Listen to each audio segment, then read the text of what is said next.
Hello friends, welcome back to my YouTube channel. মই অনুৰাগ শৰ্মা আপোনালোক সকলোকে পুনৰবাৰ স্বাগতম জনাইছো মোৰ YouTube চেনেলটোলৈ। আজি মই আপোনালোকৰ সন্মুখত এটা নতুন ভিডিঅ' উপস্থিত হৈছো আৰু আজিৰ ভিডিঅ'টোত মই আপোনালোকৰ সৈতে শ্বেয়াৰ কৰিম, ডিসকাস কৰিম এটা নতুন সাৰ্ভিস কেডাৰৰ ওপৰত। একচুয়ালি নতুন বুলি ক'ব নোৱাৰো কিন্তু হেখতিয়াকে অসম লোকসেৱা আয়োগ আসাম পাব্লিক সাৰ্ভিস কমিশন APSCৰ যোনখন কম্বাইন্ড কম্পিটিটিভ প্ৰিলিমিনাৰী এক্সামিনেশনৰ নোটিফিকেশন ওলাইছিলে 2023 বেটছৰ কাৰণে। তো তাতে আপোনালোকে যদি নোটিফিকেশনখন বা এডভাৰটাইজমেন্টখন চাই তেতিয়া হলে ইয়াতে ৰেড কালাৰ দি মই বাউন্ডাৰী মাৰি থৈছো। ইয়াতে দেখিছে ইনস্পেক্টিং অডিটৰ বুলি এটা পোষ্ট আছে, এটা সাৰ্ভিস কেডাৰ আছে, ঠিক আছে। তো ইনস্পেক্টিং অডিটৰ বুলি যোনটো পোষ্ট আছে তাতে টোটাল ভ্যাকেন্সিজ 11টা আছে।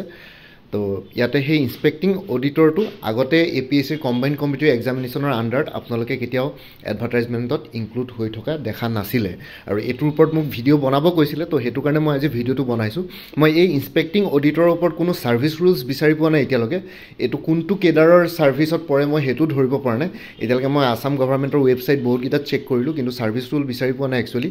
Assam finance service, Assam audit service, Assam account সাৰ্ভিসটো আছে কিন্তু আসাম অডিট সাৰ্ভিসৰ অফিচাৰকে এটো ৰুল দিয়ে নেকি হেতু নহয়, কাৰণ আসাম অডিট সাৰ্ভিস ইয়াৰ এতিয়া যোনটো হেখতিয়াকে ইন্টাৰভিউ হৈ গৈছে ৰিজাল্টৰ কাৰণে ওয়েট কৰি আছে তাতে আসাম অডিট সাৰ্ভিসটো আছিল কিন্তু এই ইনস্পেক্টিং অডিটৰটো একচুয়ালি অডিট সাৰ্ভিসৰ আন্ডাৰটো মোৰ মতে নপৰে।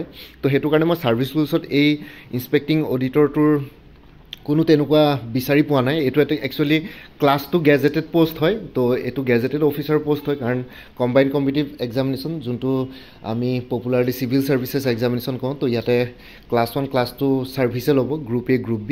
তো হেতু কাৰণে এটো গেজেটেড অফিচাৰ হয়, ক্লাস 2 গেজেটেড অফিচাৰ। খালি ইনস্পেক্টিং অডিটৰৰ ওপৰত মই কোনো সাৰ্ভিস ৰুলছ বিচাৰি পোৱা নাই।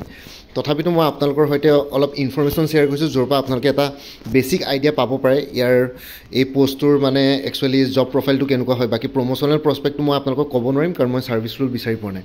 তো ইনস্পেক্টিং অডিটৰটো এলিমেন্টাৰী এডুকেশনৰ আন্ডাৰত তেওঁলোকৰ পোষ্টিং হয়। তো জেনাৰেলি পোষ্ট বহুত কম থাকে এলিমেন্টাৰী এডুকেশন। এতিয়া বৰ্তমান চাগে বহুত কম পোষ্ট আছে অসমৰ ভিতৰত আৰু এতিয়া ভ্যাকেন্সিও বহুত কমেই ওলাইছে, 11 জন ভ্যাকেন্সি ওলাইছে, ভ্যাকেন্সিজ আছে। তো ইয়াতে পেমেন্ট থ্ৰীত পৰে তেওঁলোকৰ পে স্কেলটো 22,000 to 97,000, গ্ৰেড পে 9,400। তো আপোনালোকে যদি টোটাল স্যালাৰি ক্যালকুলেশন কৰে তো ইন্ডিয়ান স্যালাৰি এৰাউণ্ড 43,000-44,000 মান স্যালাৰি পায়। স্টাৰ্টিং স্যালাৰি 45,000 বুলি ধৰক আৰু 45,000 মান স্টাৰ্টিং স্যালাৰি হ'ব ইনস্পেক্টিং অডিটৰজনৰ, কাৰণ ক্লাস 1 গেজেটেড পোষ্ট হয়। তো 45,000 মান আপোনালোকৰ স্টাৰ্টিং স্যালাৰিটো পাব পেমেন্ট থ্ৰীত আৰু গ্ৰেড পে টো 9,400। তো ক্লাস 2 গেজেটেড পোষ্ট হয় ইনস্পেক্টিং অডিটৰ এলিমেন্টাৰী এডুকেশন। আৰু এতিয়া যদি আমি এলিমেন্টাৰী এডুকেশনৰ যদি গভৰ্ণমেণ্ট অফ আসামৰ যদি অফিচিয়েল ৱেবছাইটটো চাম, ডাইৰেক্টৰেট অফ এলিমেন্টাৰী এডুকেশন, তাতে মই আপোনালোকক দেখুৱাই আছো। তো ইয়াতে বৰ্তমান যোনগৰাকী এলিমেন্টাৰী এডুকেশনৰ যোনগৰাকী কি বুলি কয় ডেপুটি সেক্ৰেটাৰী আছে তেওঁটো ACS হ'ব শ্ৰীমতী সুৰঞ্জনা সেনাপতি। আসাম সিভিল সাৰ্ভিস কেডাৰটো অবভিয়াছলি আসাম সিভিল সাৰ্ভিস বা ইণ্ডিয়ান এডমিনিষ্ট্ৰেটিভ সাৰ্ভিস কেডাৰৰ অফিচাৰখিনিকে যিকোনো ডিপাৰ্টমেণ্টৰে হেড বনোৱা হয় বা ৰেসপন্সিবিলিটি দিয়া হয় as a boss, as a leader, as a officer, ঠিক আছে। তো বেসিক্যালি তেওঁলোককে হায়াৰ পোষ্টখিনি এজাইন কৰা হয় আসাম গভৰ্ণমেণ্টে হওক বা ইণ্ডিয়ান গভৰ্ণমেণ্টৰ যিকোনো পোষ্টতে বা অফিচতে বা ডিপাৰ্টমেণ্টতে, কাৰণ এইটো এডমিনিষ্ট্ৰেশ্যনৰ আণ্ডাৰত সব ডিপাৰ্টমেণ্ট পৰে। তেওঁলোকে যিকোনো ডিপাৰ্টমেণ্টতে তেওঁলোকে যাব পাৰে, ট্ৰান্সফাৰ হ'ব পাৰে, ডেপুটেশ্যনত যাব পাৰে। তো বাকি এতিয়া মই মেইন কথাটোলৈ আহিছোঁ। ইয়াতে আপোনালোকে দেখিছে মানুহজনৰ নামটো ইম্পৰ্টেণ্ট নহয় বা ফোন নাম্বাৰবিলাক ইম্পৰ্টেণ্ট নহয়, এইবোৰ একচুৱেলি অফিচিয়েল ৱেবছাইটত আছে। তো সেইটো কাৰণে শ্বেয়াৰ কৰাত একো প্ৰব্লেম নাই। তো ইয়াতে যোনজন নাম আছে শ্ৰী ৰঞ্জন ফুকন, তো তেওঁ এতিয়া বৰ্তমান ডেজিগনেশ্যন ইনস্পেক্টিং অডিটৰ হিচাপে আছে এলিমেন্টাৰী এডুকেশ্যনত। তো আৰু আপোনালোকে তলত দেখিছে director of elementary education Assam, Kahilipara, Guwahati 781019, ঠিক আছে। তো বেসিক্যালি তেখেতৰ নামটো ইম্পৰ্টেণ্ট নহয়, মই খালি ইয়াতে ক'ব বিচাৰিছোঁ ডেজিগনেশ্যনটো ইনস্পেক্টিং অডিটৰ আৰু তেওঁৰ কামবিলাক কি ইয়াতে লিখা আছে। Preparation of audit replies, assisting officer registration, permission of private schools etcetera, ঠিক আছে। তো অডিট ৰিপ্লাইজবিলাকৰ প্ৰিপাৰেশ্যন কৰে তেওঁলোকে, অফিচাৰ কিজনক এছিষ্ট কৰে এই অডিট ৰিলেটেড কাম কাজবিলাকত, ঠিক আছে, ইনস্পেক্টিং অডিটৰজনে। আৰু লগতে ৰেজিষ্ট্ৰেশ্যন বা পাৰ্মিশ্যন দিয়ে প্ৰাইভেট স্কুলছবিলাকত। যেতিয়া অফিচাৰ এজনে ৰেজিষ্ট্ৰেশ্যন পাৰ্মিশ্যন দিবলগীয়া হয়, যেনেকৈ ডেপুটি সেক্ৰেটাৰী সুৰঞ্জনা সেনাপতিৰ কথা ক'লোঁ, আসাম সিভিল সাৰ্ভিস কেডাৰৰ ACS অফিচাৰ।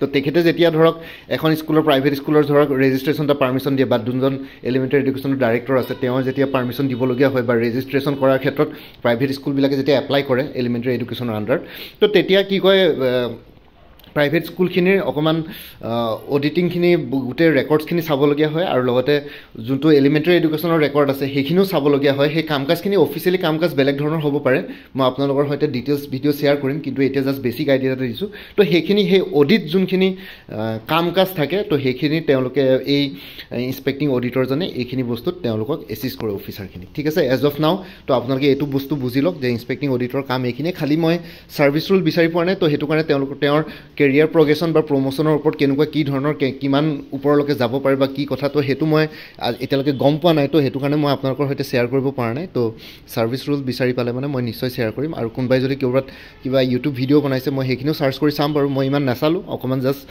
এইখিনি বস্তু বিচাৰি পাই পেলাই মই আপোনালোকৰ সৈতে শ্বেয়াৰ কৰিলোঁ তো বেচিকলি পষ্টটো এনেকুৱাই হ'ব আপোনালোকৰ কামখিনি অডিট ৰিলেটেড হ'ব আৰু অবভিয়াছলি যিকোনো বেকগ্ৰাউণ্ডৰ এতিয়া ইয়াতে জেনেৰেলাইজ কোৱালিফিকেশ্যন বিচাৰিছে আৰ্টছ ছায়েন্স কমাৰ্চ ইঞ্জিনিয়াৰিং ল যিকোনো বেকগ্ৰাউণ্ডৰ কেণ্ডিডেটে এপ্লাই কৰিব পাৰিব তো অবভিয়াছলি আপোনালোকক প্ৰপাৰ ট্ৰেইনিং দিয়া হ'ব অডিটৰ আৰু লগতে আপোনালোকে অফিচত বহি পেলাই যেতিয়া ডে টু ডে অডিট ৱৰ্কছখিনি কৰি থাকিব কাম কাজখিনি কৰি থাকিব তেতিয়া এক্সপিৰিয়েঞ্চ হ'ব তো এক্সপিৰিয়েঞ্চৰ ফালৰ পৰাই আপোনালোকৰ নলেজখিনি গেইন কৰিব পাৰিব তো ইমানে আছিলে এইখিনি জনাবৰ কাৰণে ভিডিঅ'টো বনালোঁ তো আই হোপ এই পষ্টটোৰ বিষয়ে আপোনালোকে অলপ বেছিক আইডিয়া পাই গ'ল আৰু লগতে কথাটো হ'ল যে চাইল্ড ডেভেলপমেণ্ট প্ৰজেক্ট অফিচাৰ যোনটো APSC আণ্ডাৰ পৰীক্ষা হ'বলৈ গৈ আছে সেইটো টেণ্টেটিভ ডেট জুন জুলাই তো তাৰ কাৰণে জেনেৰেল নলেজৰ ফুল কোৰ্চ এটা এভেইলেবল আছে সেই কোৰ্চটোৰ ডিটেইলছটো এই ভিডিঅ' ডেছক্ৰিপশ্যন আৰু কমেণ্ট ছেকশ্যনত মই দি দিছোঁ কোনোবা যদি ইণ্টাৰেষ্টেড কেণ্ডিডেটছ আছে মোৰ কমেণ্ট ছেকশ্যনত আৰু ভিডিঅ' ডেছক্ৰিপশ্যনত সেই CDPO কোৰ্চটোৰ কাৰণে এটা হোৱাটছএপ নাম্বাৰ দিয়া আছে আপোনালোকৰ যদি কোনোবা ইণ্টাৰেষ্টেড কেণ্ডিডেটছ আছে তেনেহ'লে মোক হোৱাটছএপ নাম্বাৰ জনাওক যে CDPO কোৰ্চটোৰ প্ৰতি আপোনালোকে ইণ্টাৰেষ্টেড তেতিয়া মই পে'মেণ্টৰ লিংক দি দিম আৰু গোটেই কোৰ্চটো ফুল course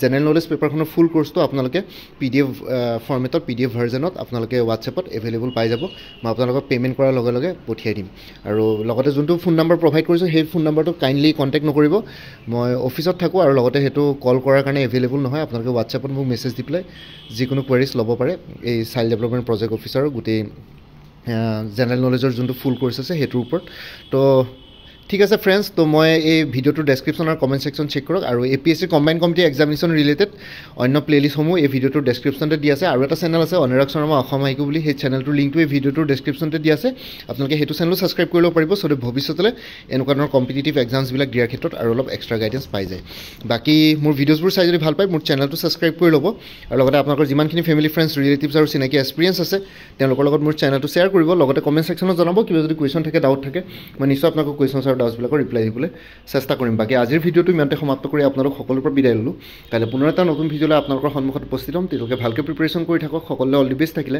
by and take care friends Bharat Mata কি জয় জয় আই অসম